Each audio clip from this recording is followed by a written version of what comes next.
नमो अरिहन्ताणं नमो सिद्धाणं नमो आयर्याणं नमो वज्रायणं नमो वेसवसावणं।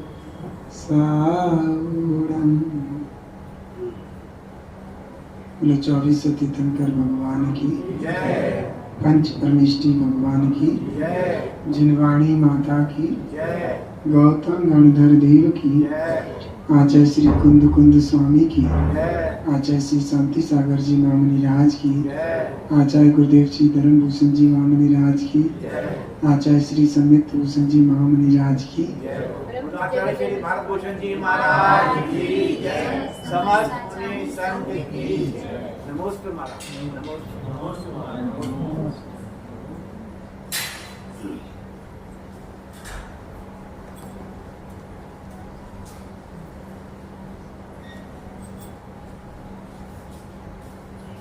आज श्लोक नंबर 10 है।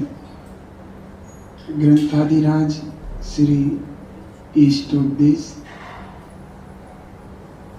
रचयिता आचार्य भगवान पूज्यपाद स्वामी। इष्टोपदेश मेरे हित का उपदेश,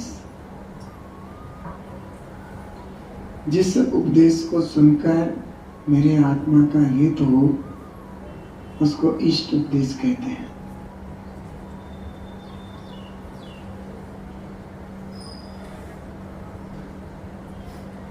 विराध का कथम हंत्रे जनाय परिकुप्यति त्रिंगलं पातयन् पदभ्यां स्वयं दंडेन पात्यते। यहाँ कह रहे हैं आचार्य भगवान कि कोई मेरा अहित कर रहा है, उस अहित करने वाले के प्रति क्रोध क्यों करूं, क्यों करते हो।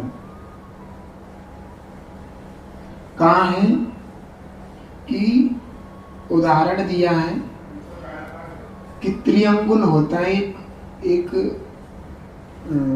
जैसे फावड़ा होता है ना, तो फावड़े जैसा ही होता है। फावड़ा सीधा लोहे का चद्दर जैसी होती है, उसमें 3 लकड़ी की या लोहे की अंगुल लगी होती है, ऐसे करके किसी चीज को खींचने के लिए।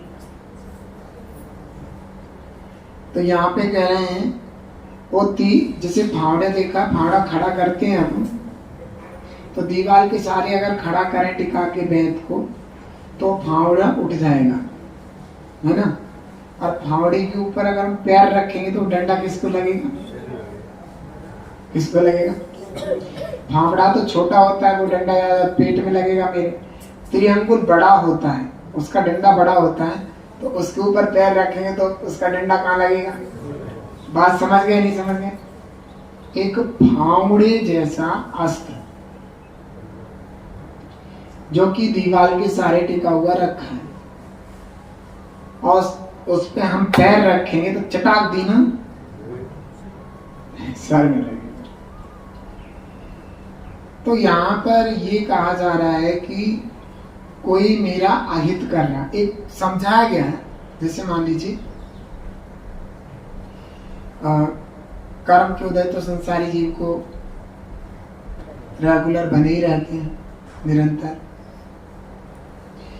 उसमें अब निमित्त तो कोई भी बन जाता है। हम जा रहे थे, एक साइकिल वाले ने ठोकर मार दी, मोटरसाइकिल वाले ने ठोकर मार दी, नहीं ऐसा।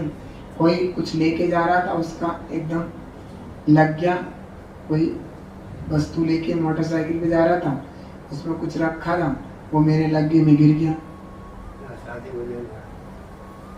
किसी ने कुछ फेंका छत से, मैं नीचे था, वो चाट की पत्थर मेरे मुंह पे चिपक गई। XYZ कुछ भी हो सकता है। जैसे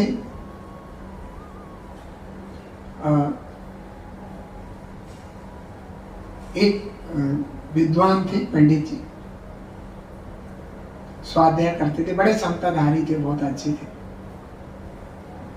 उनकी जो घरवाली थी थोड़ी सी तेज तर्रा थी, थोड़ी सी क्या पूछो, कुछ ऐसे है, थोड़ी सी कह के मन हल्का कर लेते हैं और क्या। लेकिन एक दिन उन्होंने कहीं बाहर गए थे, किसी अपने मित्र के यहाँ, उनके यहाँ गन्ने का खेत थे। उन्होंने कहा घर पे बच्चों के लिए गन्ने ले जाओ। उन्होंने गट्ठर बांध दिया, बड़े बड़े गन्ने थे, लेकर के इतनी दूर से आ रहे थके आए। बाहर, घर के बाहर बहुत बड़ा फील्ड था, उसमें सब मोहल्ले के बच्चे, मोहल्ले पड़ोसी के बच्चे खेल रहे थे। ताऊ जी ताऊ जी ताऊ जी ताऊ जी करने लगे तो उनने एक एक गन्ना पकड़ा लिया। अब एक हाथ में बचा गन्ना, और घरवाली सामने दरवाजे पे खड़ी हुई देख रही थी। उनने ले जाके वो गन्ना पकड़ा दिया, उन्हें उठा करके सर पे मारा। पंडित जी के 3 टुकड़े हो गए, एक बच्चा था उनका, एक वो थे, एक घरवाली थी। अब उन्होंने कहा अरे भगवान, में सोच ही रहा था एक गन्ना 3 में कैसे होगा, तुमने तो बहुत बढ़िया काम कर दिया। मेरी टेंशन खत्म हो गई, समझ में आ गया। और क्या करते, क्रोध कह रहे विराधक, कहने का मतलब है जैसे हमारे को किसी ने पीटा, उन पंडित जी को पीटा, अब वो पंडित जी उनको क्रोध करते, पहले का कर्म अब उदय में आया, चलो गन्ने में निमट लिया, कल को तलवार में निमटता। क्यों भाई, लेंटर गिरता मेरी छत पे, मतलब सर पे, समझ में आ रहा है। तो ये कह रहे हैं कि जो तुम्हें परेशान कर रहा है उसके प्रति भी क्रोध करना कोई फायदे की बात नहीं। पिछला कर्म का उदय आप भुगत रहे हैं, आप क्रोध करो, फिर वो बंधन को प्राप्त हो। क्या लीक आगे को तक चलानी है? क्या ये परंपरा आगे तक ले जानी है? नहीं ले जानी तो सोचो और समझो।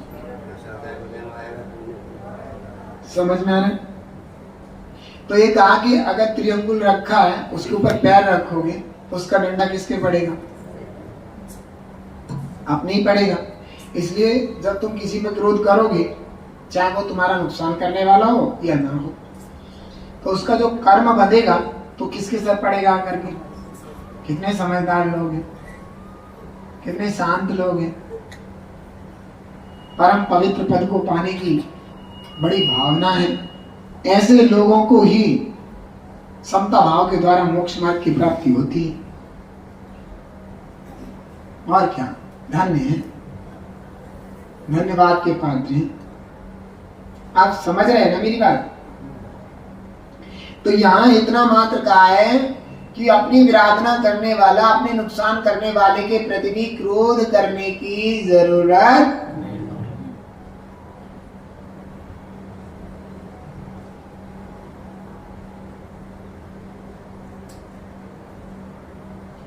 तो ये बात अपने अंदर संजो लो। लेकिन हम ऐसा एक भी मौका छोड़ते नहीं, छोड़ देते हैं, न्यायालय पे देना छोड़ते नहीं है कोई मौका, झुलस जाते हैं। ये नहीं समझते कि सामने वाले ने जो शब्द बोले हैं, कभी कभी सामने वाला तुम्हारा हितैषी भी हो सकता है, और नहीं भी है तो पाप कर्म के उदय से ऐसा बोल रहा है। हम अच्छा भी काम कर रहे हैं तो भी कभी कभी हमें सामने वाला हमेशा नेगेटिव रूप में ही देखता है, हमारे प्रति उसकी सोच अच्छी नहीं होती। सो ऐसा भी हमारी अपने पाप कर्म का उदय, जो ऐसी उसकी मति हो रही है। नहीं तो कभी कभी हम अच्छा नहीं करते तो भी लोग हमें अच्छा कहते हैं, और जब हम अच्छा कहते तो लोग मुझे बुरा कहते हैं। तो वो अच्छे नहीं है तो भी अच्छा कहना ही हमारा पिछला पुण्य है, अच्छे हैं फिर भी बुरा कहते तो हमारे पिछला पाप है।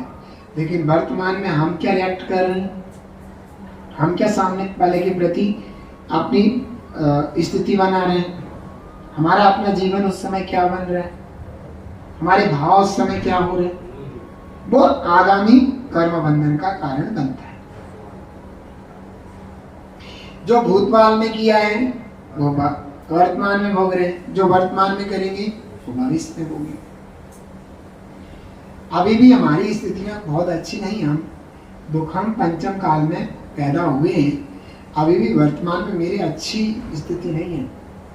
आए दिन कोई ना कोई पाप कर्म का उदय लगा ही रहता है मेरे पीछे, कहीं कुछ, जो हमारी भावना है, जो हमारी इच्छा है, कभी पूरी नहीं होती। जैसा हम सोचते हैं वैसा ना होकर उल्टा ही होता है। ये सब हमें दिखता है और मुझे अच्छा नहीं लगता, तो फिर बस वही बात होती है, क्रोध आदि रूप प्रवृत्ति होती है। तो उसके लिए आचार्य भगवान ने कहा है, शांति स्वरूप है तेरा चेतन, शांति का तुम वास करो, शांति भाव से कर्म उदय के, सारे पल पल शांति सहो, सारे पल पल शांति सहो। क्या कर पाएंगे, क्या हो पाएगा? अच्छा लग रहा है महाराज, बहुत अच्छा लगता है, लेकिन आपका उपदेश यही रख के जाएंगे, हमारा गुजारा होगा नहीं। बहुत अच्छी बात कह रहे, इसमें दो राह नहीं, लेकिन हो नहीं पाएगा। आप अपने उपदेश को यही रखना, और आते हैं बहुत उनको देख लेना, हमारे बस की नहीं। अगर बस की नहीं है तो आगामी समय के लिए तैयार हो जाओ, फिर ट्रेन की होगी। अभी बस में निमट लो, जब ट्रेन की होगी, ट्रेन समझते हो, बहुत लंबी घड़ी, कर्मों के लंबे समय की श्रृंखलाएं भयंकर वाली। बस के नीचे व्यक्ति आ जाए, बस के पहिया के नीचे व्यक्ति आ जाए, फिर भी किसी कारण से बच सकता है, लेकिन ट्रेन के नीचे आके 2 ही पीस हो जाएंगे, क्या बच जाता है? 2 पीस नहीं होते, 2 पीस हो जाएंगे, 2 ही होंगे। अगर उसके रखा हुआ है तो 2 ही होंगे, बाकी जाके 2 सकते हैं। अब बस के नीचे तो 2 पीस की जरूरत नहीं है, कुचल जाएगा। हेलमेट लगा हो तो बस चढ़ गई, तो हेलमेट से बढ़िया वाला हेलमेट हो तो बच सकता है। अब तो भी हेलमेट आते नहीं, पहले आते थे बहुत मजबूत वाले हेलमेट, भारी वाले, जो ट्रक भी चढ़ जाए तो ऊपर से पहिया निकल जाए, लेकिन हेलमेट का कुछ बिगड़ता नहीं। लेकिन वो हेलमेट भी ट्रेन के नीचे कुछ काम नहीं कर पाया, क्योंकि ट्रेन के पहिया काहे के होते हैं? लोहे के होते हैं, और वो टायर होते हैं वो फुसफुसा के। तो वही मैं बता रहा हूं, अभी बस की हो तो बस में निमट लो, और नहीं तो ट्रेन की होगी तो निमटने में आएगा नहीं। तेरे पे इतना नहीं झेलता, इतना कब झेलेगा? वर्तमान का इतना उदय तेरे पे नहीं झेल रहा, और इतना झेलने के लिए कह रहा है ठीक है। कभी कभी कर्मों का तीव्र उदय होता है, तो कभी कभी मरने के भाव आ जाते हैं।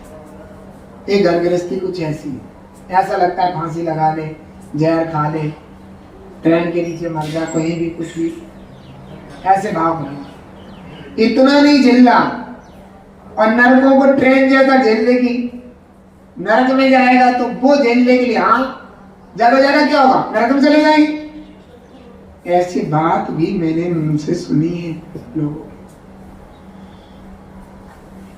लोग कहते हैं अरे ऐसे भाव कर रहे तुम, पता है ऐसे भाव से नरक में जा ज्यादा नरक में तो चले जाएंगे। या यूं पूछता, पता है इसका मतलब, इसके कैसे बंद है, ज्यादा नरक में चले जाएंगे, और क्या होगा? नरक को ऐसे समझे जैसे चमचम की दुकान है। नरक ऐसे समझे जैसे नरक कुछ चीज ही नहीं है। समझ में आ रहा? ये स्थिति है।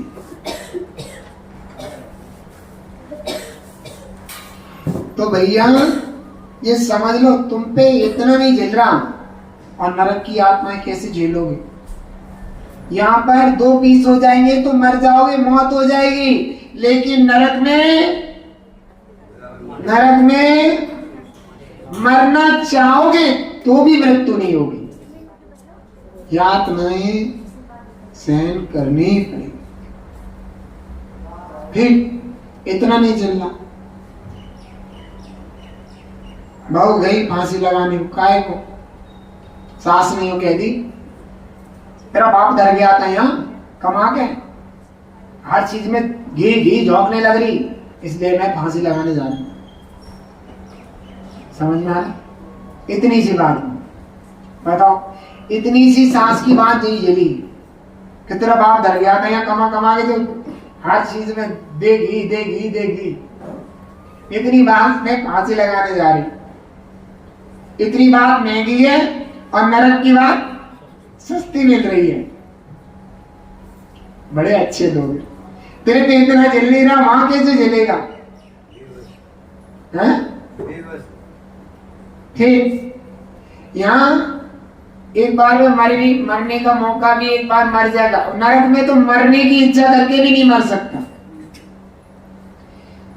तो भैया ऐसी स्थिति है हमारी, हम समझने को तैयार बिल्कुल भी नहीं है।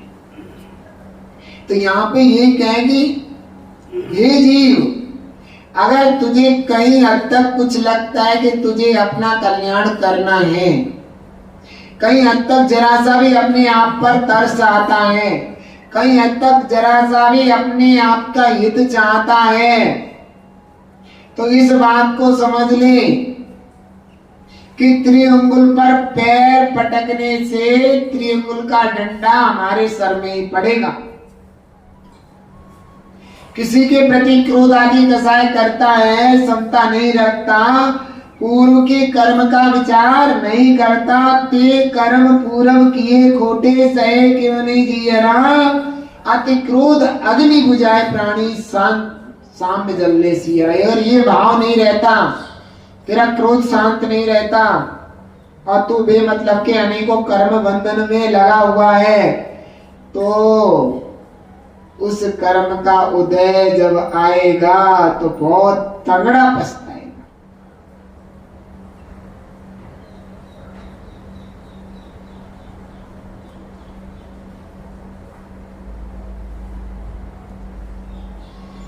जो जिनवर की नहीं मानेगा जीवन में बहुत पछताएगा, जो जिनवर की नहीं मानेगा जीवन में बहुत पछताएगा। जिन्हें भगवान ने कहा है कि हर जीव को अपने अपने कर्मों का फल मिलता है, बाह्य निमित्त मात्र हैं, हम निमित्तों पे ऐसे कोटा कोटा के आते हैं, ऐसा करके जाने मेरे घर में डला फेंक कैसे दिया और मेरे बच्चों को लग जाता तो, अब बंदर ने डला फेंक दिया तो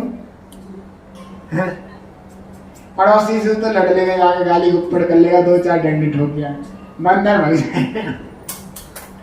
क्यों बताओ कैसे होगा? अब बंदर छोड़ दो, हवा तेज आई, डला रखा था, एक ईंट गिर गई, या बरसात तेज हो रही थी, ईंट गिरने वाली थी, वो मिट्टी गहरी गई और वो नीचे आकर के ईंट गिर गई। अब किससे कहोगे? क्यों किससे कहोगे? कोई है? और अगर कोई वहां बैठा हो और उसने जानबूझ के ना घेरा हो और वहां बैठा मात्र, तूने घेरा जानबूझ के, समझ में आया? यहां पर बैठे हैं, ऊपर से ईंट गिरे, ध्यान देना, तो एकदम ही देखते कौन है, और बाद में देखा बंदर है, तो चुपचाप बैठे। और कोई था, चाहे माने गिरी नहीं, और भाई देख के काम कर ले, अंधा है क्या? नीचे कोई बैठा नहीं बैठा, देख लिया कर, कैसी ईंट गिरी किसी सर पे मर जाता, और बंदर होता था। कितना फर्क है। और वहीं कोई ऐसा व्यक्ति हो जो जानबूझ के मारता हो सबको, और उसने कही बच गए आज हम, ये भगवान भगवान ने मुझे बचा लिया, उससे कुछ नहीं कहने के भगवान। समझ में आ रहे हैं? कोई ऐसा हो दमदार जो यहाँ पे आ जाओ, किसी को भी पीट के चला, मंदिर वालों ने कमेटी वालों ने कहा भैया यात्रीगण सावधान होके गाओ, अगर उसके सामने आए वो पीट देवे, उसको कोई कुछ नहीं कह सकता, पुलिस भी पैर छूले उसके, तो सोच समझ के आना। और उनने सामने पड़ गए और डंडे से कहीं उसके से बच गए, हाय भगवान शांतिनाथ ने आज मुझे बचा लिया, उससे कुछ नहीं कहने के, और दूसरा कोई मार दे तो है मैं तुझे देखूंगा। कितना फर्क है हमारी सोच में।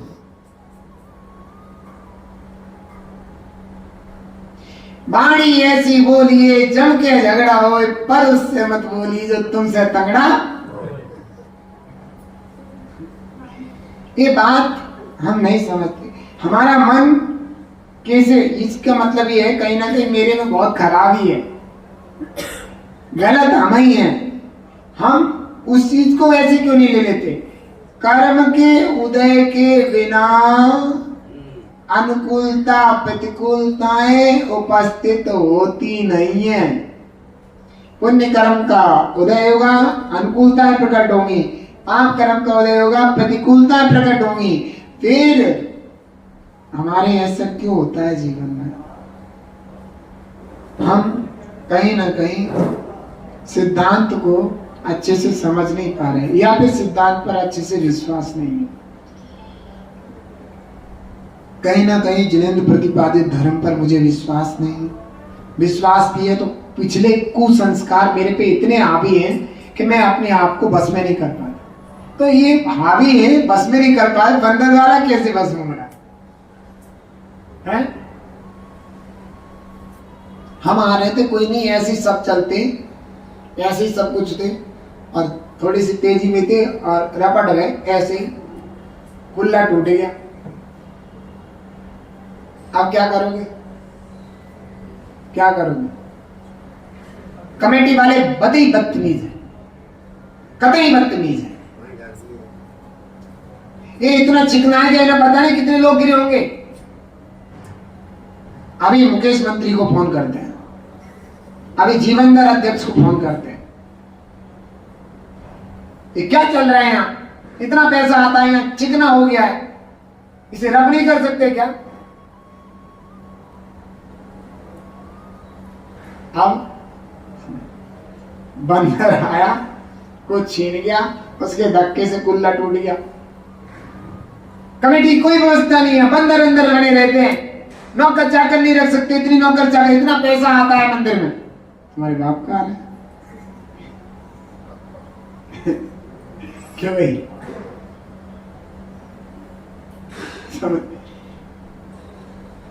और सब कुछ व्यवस्थाएं अच्छी हैं, उल्टे सीधे चल रहे थे खेल कूद के और गिर गए फिर क्या होगा?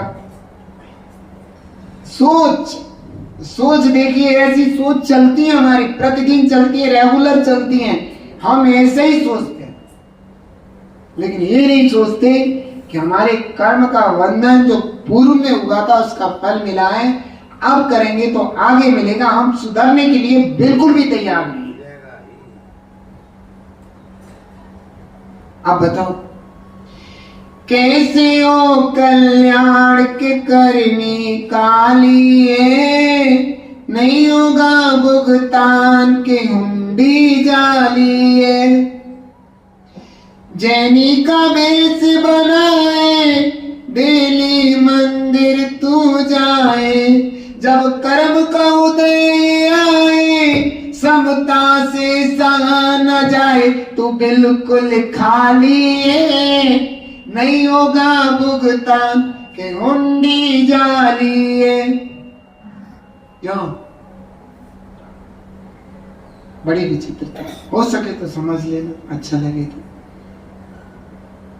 हम भी समझ लें और तुम भी समझ लो। कुछ हम ढीले हो जाते हैं, कुछ तुम ढीले हो जाओ। समझ में आ गया?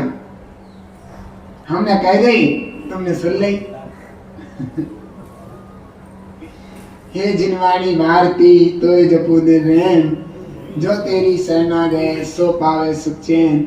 या वाणी के ज्ञान ते सूझे लोकालोक, सो वाणी मस्तक नमो सदा देती हूँ। तो बोलो द्वार सांगवाणी जिनवाणी माता की।